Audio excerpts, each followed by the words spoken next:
Здравствуйте! У нас сегодня в студии известный кинорежиссер, народный артист Кыргызстана и Советского Союза Болот Шамшиев. Мы решили сегодня обсудить его творческие планы и что в последние годы мастер делает. Скажите, Болот Туленович, вот вы давно уже не снимаете кино, перешли к написанию романов, сценариев. Почему так переквалифицировались? Ну, это вынужденная мера. Я не могу сидеть без работы. Вот. Я не бездельник. Я должен смотреть честно людям в глаза. Потом скажут, ну что он там еще 25 лет сидит еще, бездельничает и так далее. У меня есть что перед народом. Вот. Я сейчас ищу средства для того, чтобы опубликовать то, что я написал. А написал я, может быть, где-то на 2, на 3 тома. Вот. И это сценарий, можно сказать, или кинокниги. Кинокниги. Да, кинокниги. Фильмы Шамшиева, не увидевшие экрана. Вот под такой рубрикой они могут выйти и так далее. Ну, я не знаю, там, может, после моей смерти, может быть, кто-то снимет или еще что-то и так далее. Но это будет уже не то кино это. Потому что у меня, если говорить про авторское кино, это я автор. Я сам пишу, я вижу, я снимаю, я делаю так, как... Это начиная с «Монаши», с моего первого дипломного фильма, я сам написал сценарий, сам снял. Также было и с «Чабаном», документальным фильмом, вот, и «Хараш-Хараш», и так далее, все сценарии. Вот. «Белый пароход» я с Ченгом Старуховичем вместе написал, то есть он написал свой роман, а потом я уже сделал киновариант его и так далее. Вот. Знаешь, мне жалко не себя, что я 25 лет не снимаю, меня не допускают на съемочную площадку, а мне жалко моих зрителей, потому что у меня есть своя аудитория. Вот, потому что очень часто, постоянно я на улице встречаю людей, которые говорят: Байкей, почему мы не видим ваших фильмов? Почему? Вот столько фильмов снимается, а почему вы не снимаете? Ну, во-первых, там масса фильмов, вот эта массовка, так называемых фильмов, они снимаются за очень маленькие деньги. Да, их даже малобюджетными нельзя назвать. Малобюджетные, да? Малобюджетные это вот, я не знаю, там 500 тысяч долларов, да хотя бы миллион. Потому что стандарт европейского фильма, который и в России принят, стандарт это 2 миллиона долларов на обычный фильм. Обычный 1,5-часовой фильм. То есть все подсчитано. То есть здесь никаких не может быть. Потому что зарплата и так далее, когда вся эта смета сводится воедино, то получается где-то в среднем 2 миллиона долларов. Вот. У нас умудряется снимать за 50 тысяч и так далее. Есть такая поговорка: на рубль 10 не купишь. То есть Арзан шорпо гайнавайт. Да, арзан шорпо гайнавайт. Это очень правильно. Вот вчера я только видел Садака Шернияза, который так в сердцах сказал: они хотят блокбастер, понимаете ли, за 1 миллион сомов.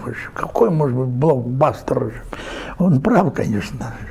Если что-то требовать, ты дай сперва, а потом уже спрашивай. Вот, это раз. Второе, значит, если там где-то там 5-7 лет тому назад, когда первая волна вот эта самодеятельного уличного кино появилась, люди у нас из патриотического такого порыва, значит, стали ходить на это кино, даже появились кинотеатры, Кыргызкиносу там и так далее, то сейчас наблюдается уже очень такое негативное отношение. То есть, когда люди обманываются раз, 2, 5, 10 раз, они уже начинают, у них устойчивое негативное отношение.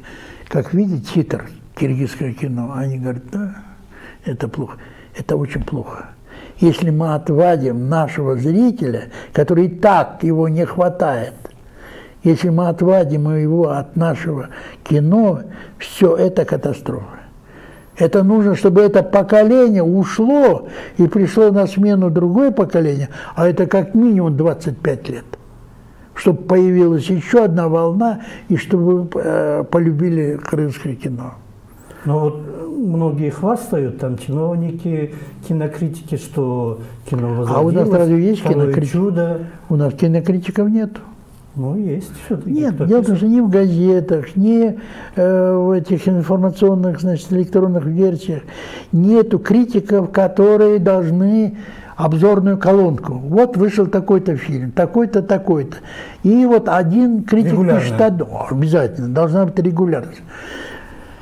Вот, например, если там в России, в Москве, там, в Петербурге и так далее есть так называемая театральная публика, она сложилась уже, я не знаю, 100 лет этому. То есть это преданные, это знающие, умеющие, тонкости, там то-то и то-то. И благодаря этому театр живет, российский театр. Благодаря вот этой театральной публике, которая влюблена, которая приходит и знает каждого актера, каждую реплику. Может, они 10 раз, 20 раз ходили на один и тот же спектакль. У нас нету ни театральной публики, нету у нас ни музыкальной публики. Вот опера и балета наши держатся за счет чего? За счет вот какого-то маленького узкого круга. Я вот как-то одно время пытался, значит, что-то влиять на культурную политику, значит, но меня, значит, так это выкинули, отодвинули. Я понимаю, что я не участвую в коррупционных схемах, поэтому я просто белая ворона. Вот. Но я должен сказать, что опера и балета держатся только благодаря иностранцам, которые здесь живут. Живут в Бишкеке. Живут в Бишкеке. Они с удовольствием ходят на балет, на оперный спектакль, там то-то и так далее, и так далее. И благодаря им посещаемость есть. Вот многие этого не знают еще. Вот. Есть, да, там клуб, там любители оперы, да, есть такие. Регулярно они собираются. Понимаете? Вот многие критикуют Атамбаева. Я просто знаю по народу, как они реагируют и так далее. Но я должен сказать одну вещь еще, что Атамбаев при всех его каких-то там качествах, которые кому-то не нравятся, он тем не менее уже заговорил об интересах, о чем надо делать.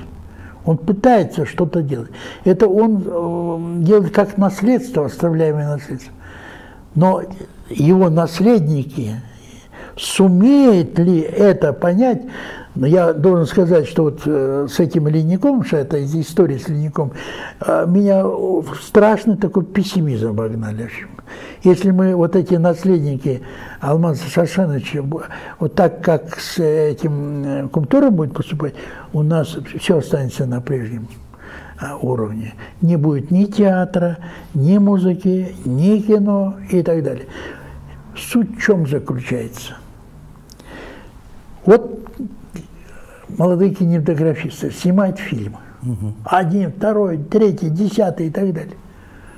Но ведь государственной политики нету. Государство в лице Министерства культуры, Департамента кинематографии и других чиновников от кино, их там немного, раз-два я обчелся, но они самоустранились, они просто сторонние наблюдатели, смотрят. Выживет, не выживет. Нет, они просто говорят, ну хорошо, ну ладно, мы придем, что надо сказать? Молодец, молодец, ну это плохо, что они могут, и так далее. Это та же самая история, что в 60-х годах был так называемая волна этих мелодистов. Помнишь, Аксубай Атабаев, да. Значит, Испаев, да, потом этот был Распай Абдахадыров, Мухан Расхулбеков и так далее. Да. А были наши знаменитые композиторы, там Калым Алдабасанов, значит, как еще другие, Давлесов, они говорят, ну они же мелодисты. Как они могут вообще себя называть композиторами? Вы не путайте профессиональное, значит, музыкальное творчество и какие-то там пиликания на баяне или на комузе или на мандолине. Какой-то, с одной стороны, были правы, но дело в том, что те, которые пытались пробиться в большую музыку, они же ведь талантливые были. Разве можем отрицать талант у Распая Абдахадырова? Разве можем отрицать талант у Мухана Расхулбекова или Аксубая Атабаева? Мы тогда не проявили, и поэтому она заглохла, ушло, и она осталась на уровне районной колхозной самодеятельности. То же самое и будет с кинематографом. Мы уйдем в аут, и ничего у нас не будет, если мы не протянем, не сможем создать систему, такую систему, чтобы из 100 кинематографистов хотя бы 2 настоящих больших режиссеров. 3 или 4. 4 это уже много. Это. Дело в том, что у нас к этому ничего, близко даже никто об этом не думает. То есть пока мы не возьмем за каждый отряд, вот, например, отрасль культуры, или область экономики, или промышленности, или торговли, или дорожного строительства, или энергетики и так далее, каждой отрасли должна быть своя четкая политика. А кто такие там премьер-министр или президент, или высший какой-то экономический совет? Это люди, которые диспетчеры, которые как-то управляют. Например, президент в первую очередь. Вот пришел президент на свое место. Например, в 2010-2011 году избрали, значит, Атамбаева. Первым делом Атамбаев должен был сказать, где у нас профессионалы-кинематографисты? Есть, живые есть? И обязательно сказали, там Шамшиев ходит. Он должен сказать, ну-ка его позовите сюда. И Шамшиев должен был сесть, и должен был Атамбаев сказать, так, уважаемый кинематографист и так далее, что надо делать с кино? Например, Акаев мне такой вопрос задал. Но он, правда, задал, а когда я что-то подготовил, он уже не спрашивал. И когда я пытался пробиться к нему, я уже не мог. Понимаете? Дело в том, что у нас такая система, когда есть тело, и вокруг тела такая круговая оборона, понимаете, как крепостные стены. И стоят там, понимаете, с мушкетами, с пулеметами, ракета какими-то там напалмом, всех сжечь и никого не подпускать, не дай бог. Доступ к телу. Да, доступ к телу. И вот так же охраняли, ограждали господина Алмаза Саршеновича, и поэтому о кинематографе близко даже разговора не было. Хорошо это, когда от одного человека все зависит. Ну, дело в том, обратит он внимание, дело в том, что ну, сам понимаешь, что такое итальянское возрождение, ренессанс так называемый. Разве были там 10 Леонардо да Винчи? Вот. Разве Эль Греко было 20? Или Рафаэль там? Нет, конечно. Одиночки. Одиночки, и Швеция здесь и на другие играет, потому что Леонардо да Винчи был и инженером, и скульптором, и художником, и так далее, и так далее. То есть он был на все, потому что время требовало, чтобы появилась какая-то всеохватная личность. В казахе такое слово есть «сегизбурчтуджигит». А bizde Кыргыздарда ошондай айтабыз. У нас тоже есть такое выражение. Многогранный талант. И вот многогранный талант, когда, извиняюсь, вокруг пустыни, когда, значит, прошла война, и тело усыпано, значит, трупами, значит, надо возрождать же. Правильно же? Надо выискивать вот этих единиц. А первый учитель? О чем первый учитель? Ну, представьте себе, 17-й год, 18-й год, 19-й, 20-й год уже. Люди голые, лохмотьями, отрепьями, еле-еле выходили из Китая, переходили. За ними охотились. Почитайте письмо к товарищу Ленину. Юсупа Абдрахманова? Или? Нет, группа кыргызских деятелей, там их человек 7, 6, 8 человек. Вот сегодня мне прислали по электронной почте письмо к Ленину. Слушай, вот у меня вот такой горло, комок застрял. Я чуть не расплакался, читая это. Что просили, что говорили? Нарын, дорогой мой, я тебя прошу, вот я тебе перешлю вот это письмо, ладно? Хорошо, да. Ты возьми его, опубликуй на своей странице. Я не умею это опубликовать, я вообще не блогер, это ты блогер. Но пусть все почитают, почему кыргызы обратились к товарищу Ленину. И почему? Ну вот. Мухай Алибаев «Боронду күннү», там и так далее, такой рассказ написал. А Мельцев Букеев снял «Тайгак Кечу». Да, да. Замечательная картина, которую порезали. Приехал Павленок. Там есть купюры, да? Ну, она вся порезана. Потом его «Белые горы» назвали, и кастрированная картина, она, конечно, уже не представляла этого интереса. Но это абсолютно документальная история. О том, как киргизы, услышав о том, что царя свергли, о том, что пришла уже социалистическая революция, но мы же были окраиной империи. И когда они переходили, специально крестьянские банды были, которые вылавливали, гоняли, как дикого зверя, кыргызов, и убивали еще.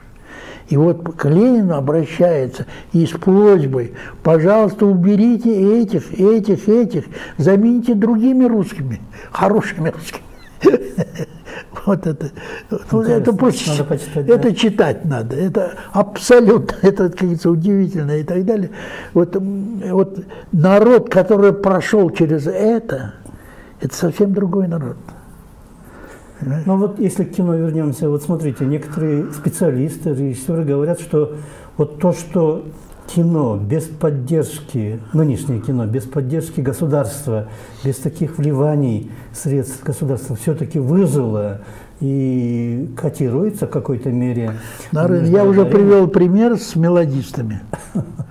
Это все самодеятельность, это, знаешь, вот пока этот сорняк, который растет, пока из сорняка естественным способом, значит, вот, вырастет какие-то культурные растения, это еще нужно 50-100 лет. Ну, премии получают, и как-то вот на фестивали попадают достаточно крупные. Мы же сейчас имеем право выдвигать каждый. Мы сейчас каждый год выдвигаем на Оскар. Мне стыдно даже об этом говорить еще. У нас уят чохуш. Берем самые там жуткие картины, выставляем на Оскар. В советское время какие фильмы кыргызские были выставлены на Оскар? Никогда, ни один фильм. А вот Аксерик, Гоксерик? Не выставлял. Не выставлялся, да? Нет. Ага. Мы были в составе СССР. Это, представь себе, это сколько, кажется, киностудий только в самой России, художественных фильмов. Ленфильм, студия Горького, Мосфильм, Ялтинская студия и так далее, и так далее. Свердловская. Вот. Свердловская студия. Это сколько вообще? А документально я просто не говорю. Вот. Теперь Минская студия, Довженко, значит, Узбекфильм, Казахфильм. Мы перед ними, это были вот такие маленькие пигмеи, потому что они снимали по 15, по 8-15 фильмов в год, и мы снимали еле-еле 1,5-2 фильма в год. А на Каннский фестиваль какие кыргызские фильмы? Ну, дело в том, что я же уже рассказывал, вот в своей первой рассказывал, как Филипп Ермаш, председатель Госкино СССР, сказал, что самая лучшая киностудия страны – это Киргизфильм. На всесоюзном совещании, именно все рты раскрыли от удивления. Он сказал, но дело в том, что поймите, вот, например, 54 фильма в год снимает Мосфильм, из них только 2 или 3 фильма, которые на высшую категорию. Это получается чуть ли не 0,5%. Там, я сейчас извиняюсь, в общем, 0,5%, значит, от общего, как говорится. А киргизы снимают 1,5 или 2 фильма, и все на первую и на высшую категорию. У них 100% выход. Поэтому это лучшая студия страны. Вот. Это как они идут. Кыргызские власти на это как отреагировали? Дали народных артистов тогда вот? Когда вот такие вещи? Дело в ЦК, оно дистанцировалось от нас. Они, потому что мы целиком принадлежали Москве. Госкино нам финансировало, нас контролировало, там то-то и так далее. Наша ЦК в дела кинематографа не вмешивалась. Наша ЦК контролировала только вот наше кыргызское телевидение. А кыргызское телевидение утром чуть-чуть, значит, показывает, и вечером чуть-чуть. У нас кыргызского телевидения не существовало еще. Наша задача была только транслировать, значит, центральное телевидение. И все это у нас до сих пор осталось. У нас еще нет понятия независимая самостоятельная страна, которая должна вырабатывать свою политику. Вот. Культура, телевидение, кино. Да. Ну, честно говоря, ни Акаев, ни Бакиев тем более, только Атамбаев сформулировал понятие национальные интересы страны. То есть он пытается защищать. Кому-то это не нравится, может быть, это экстравагантно он делает еще. Вот. Но каково время, таков и ответ. Да. Понимаете? Я не знаю. Востребованность вот такая получается. Ну, знаете, иногда бывает, там при королях шуты. При королях. Все молчат, никто сказать не может. Только схамить или сказать правду может только шут.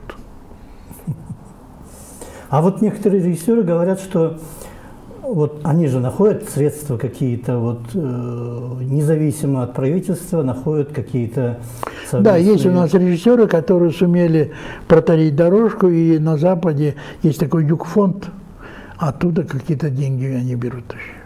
Вы так не пытались вот на свои вот эти сценарии найти средства и самому снимать независимо от государства? Ну, я не говорю ни по-французски, ни на английском языке. Вот. Своих детей я не заставляю, не обращаю внимания, не обращаюсь за помощью и не хочу. Вот. Например, у меня сын проректор вуза, а я туда не хожу. Не дай бог, чтобы сказали, вот здесь семейственность, вот сын своего папу там поддерживает и так далее. Там у них кинофакультет есть, близко меня там нету. Вот.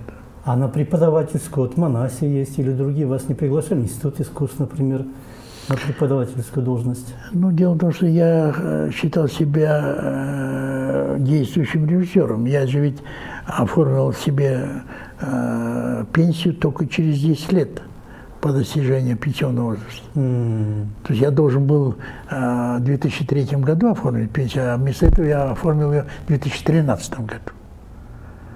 Если бы я в 2003 году, я бы нормальную пенсию оформил. А когда я оформил ее в 2013 году, мне обрезали ее в 10 раз. Я 3 письма написал президенту, ни на одно не ответил он. Даже эти помощники никто не отреагировали, да? Да потому что это, я извиняюсь, это наглость вообще. Это мои законные деньги. Это моя жизнь. Я извиняюсь, я как обычный гражданин своей страны имею право на жизнь, на пропитание. Я это заслужил, я заработал своим здоровьем, своим, понимаете ли, нервами, кровью своей заработал еще. И никто не имеет права у меня отбирать это. А у меня отобрали. В 2013 году мне в 10 раз сократили мою пенсию. И когда вот некоторые призы получали за рубежом, в советское время их же тоже государство ходу отбирали, да? Ну, это один раз я в Германии, значит, получил 5000 Deutsche Mark за фильм «Монаши», Хаутпрайс, это главный приз фестиваля. Вот. И когда приехал в Москву, у меня эти 5000 франков, ой, простите, Deutsche Mark отняли. Ну, Советский такая. Вы что, один кино, что ли? Я сказал, да. Но дело в том, что после меня никто не сдавал. Ни Лана Гайберидзе, ни Миша Богин, никто не сдавал. Я спросил у Ланы Гайберидзе, это знаменитый, значит, грузинский режиссер. Она сказала, вот, очень просто. Я сказал, вы меня украли. А я говорю, и что? И вы поверили, что? Ну они что, будут там поедут с германской полицией разбираться, что ли? Ты просто не догадался. Сказал бы, меня украли. И свои эти дочери. Но я так не воспитан. Я не мог тебя обмануть. Что, у меня в голову даже не могло прийти.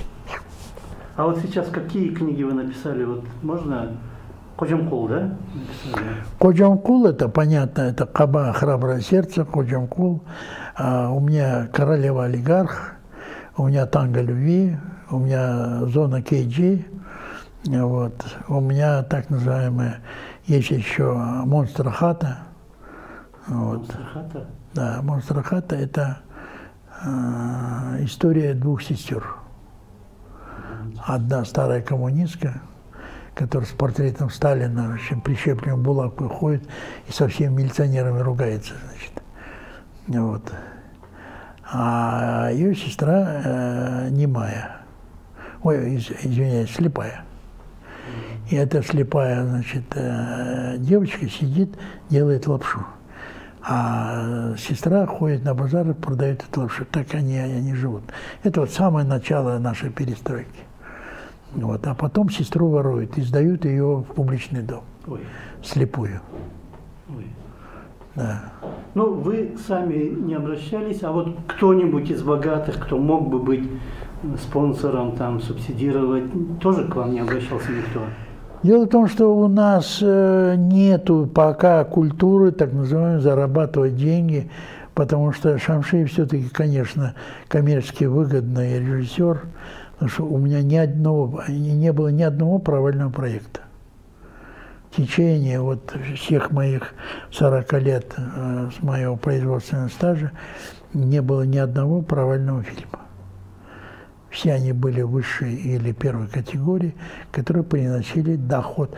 Я вот назову, например, «Волчью яму», которая больше 100 миллионов долларов. 830 тысяч было затрачено долларов, рублей. Тогда клиринговый доллар был, так называемый, который стоил 90 копеек, это был 1 доллар. То есть клиринговый доллар был дешевле советского рубля. А он, получается, оправдал себя и с проката, да, это все получил? Ну, советское государство. Я считаю, что вот дороги, школы, больницы, там, это часть моих денег вложена в это дело. То, что я заработал. Мне дали, конечно, хорошие постановочные, дали мне авторские гонорары и так далее. Вот. В 90-х годах Тёля Мишакеев получил право на прокат своих фильмов. А когда я обратился, вот Тёля Миша разрешили, а мне нет. И как это решалось? Тому можно, этому нельзя? Ну, это уже решает президент, решает правительство. Акееву разрешили, я не знаю, за какие красивые глаза, а Шамшиеву нет. Почему? Потому что, значит, студии, киностудии и департамент кино, они категорически против передачи. Я им сказал, хотя бы на оставшиеся мои годы дайте мне прокатное право, потому что я вот приехал в Турцию показывать жуткую копию моего фильма. Я говорю, попросили бы, я вам нашел бы. Они говорят, а у вас есть прокатное право? Я говорю, нет, а мы не хотим судиться. Вот. Дело в том, что у нас каждый директор киностудии продает мои фильмы. Я столкнулся с тем, что мне в Казахстане дали копию договора, где один из директоров киностудии заключил на 3 года, значит, отдал права какой-то казахской черной фирме. То есть это пиратская совершенно операция, уголовная операция. Вот, и никто не хочет защищать права авторов наших. Вот. Хотя это абсолютно уголовное дело. Вот. Ну, у нас... «Волчью яму» продали казахской вот этой темной пиратской, значит, компании за $300. 300 на 3 года. Ну, сами понимаете. Кому от этого выгода была? Ну, дело в том, что это формально на бумаге. Формально на бумаге. Чтобы в случае чего отчитаться, сказать, да, я $300, вот я в кассу киностудии ложусь. Но сколько он получил, так называемый карман, нет, не знаю. Я не думаю, чтобы какой-то там директор из киностудии наших, все такие шустрые гаврики, они отдали бы за $300 мой фильм. Да. Вот. То есть все мои фильмы проданные, там сумма получается $21 000. Формально? Ну да, формально. Все по $300. Ой. Все фильмы. Ой-ой-ой. Вот. Ну, спасибо большое. Нам уже говорят, что время подошло. Будем надеяться, что найдутся какие-то меценаты или кто-то, который мог бы менеджеры, которые у всех артистов, режиссеров в нормальных странах есть же свои агенты, менеджеры, которые все эти дела финансовые ведут, да, потому что творческие люди обычно сами. Ну, у нас, вообще, честно говоря, я еще просто добавлю, я могу сказать, что наши бизнесмены готовы закопать в землю свои деньги. Например, построить пансионат на Иссык-Куле, не думая о том, что в какой-то момент может прийти решение, когда объявят, что Иссык-Куле это есть биосферная территория, и все пансионаты незаконны, и всех их надо разрушить, оставив только какую-то часть, которая не может влиять на экологию Иссык-Куле. Вот когда народная, значит, воля, как смерч, пройдет, и придут люди и начнут камнями выбивать все к чертовой матери, вот тогда вспомнят мои слова. Кино – это самое выгодное вложение денег, потому что ничего не надо закапывать. 3 человека собираются, скидываются деньги, делают фильм, делают сборы, потому что, в принципе, самый минимальный сбор хорошего коммерческого – это 1 к 3. Вот ты вложил там, например, $100, сверху ты получил 300. Вот. Если все правильно сделать. Да, ну, в зависимости. Например, Джеймс Кэмерон, когда снимал «Титаник», он вложил еще свои деньги. Он собрал, конечно, деньги. А всего стоило $280 миллионов картина «Титаник». Но она взяла где-то 2 или 3 миллиарда, сейчас я не точно помню. То есть в зависимости, сколько ты вложишь, столько и получишь. Самый первый такой чемпион проката, когда было больше $500 миллионов взято, это был «Крестный отец». Первый фильм, да? Да. Вот тогда это было такое... То есть открыли золотую жилу. Вот когда у нас откроют эту жилу, дело в том, что есть определенные законы бизнеса, кинобизнеса. Вот у нас есть, конечно, люди, вот, например, такой, как Садык Шарнияз, я считаю его, в общем, способным, талантливым продюсером, бизнесменом, не режиссером. Вот, он напрасно. Ну, дело в том, что хороший продюсер обычно бывает из неудачных режиссеров выходит. Ну, что делать? Надо, у каждого есть свой талант. Вот. Что такое продюсер? Это человек, который на свои деньги умеет организовать чужой труд. Он берет хорошего сценариста, он берет хорошего режиссера, хорошего оператора, художника, берет самый замечательный. Это уже талант, это уже дар. Вот. И делает так в шарах только, и, значит, 1 к 5 еще. Вот. И режиссеру хорошо, и сценаристам, всем, все киношники говорят: браво, браво, дорогой, спасибо, что ты нас накормил, напоил и дал возможность поработать в нашем любимом деле. Да. Вот. Вот этот Вайнштейн, или как его, Вайнштейн? Вайнштейн, да. Да, который там уже все женщины сказали, что он лез к нам, что он лапал там, и так далее.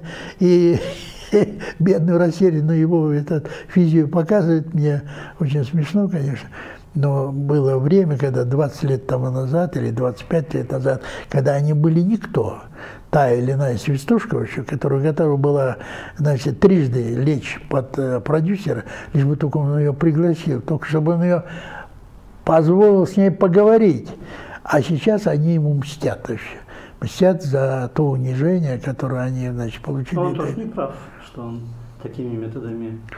Ну, не знаю, но там, значит, все они как вдруг стали белыми пушистыми, вот, и все они там с гневом отвергли, вот.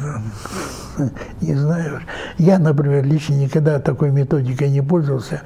Вот. В своих воспоминаниях, например, Наталья Алимбасарова рассказывает, как снимали эпизод возле паровоза, когда тащит ее, значит, первый учитель тащит, и она плачет, и говорит: нет, я никуда не поеду, мой учитель, значит, я тебя не брошу и так далее. Она не могла плакать.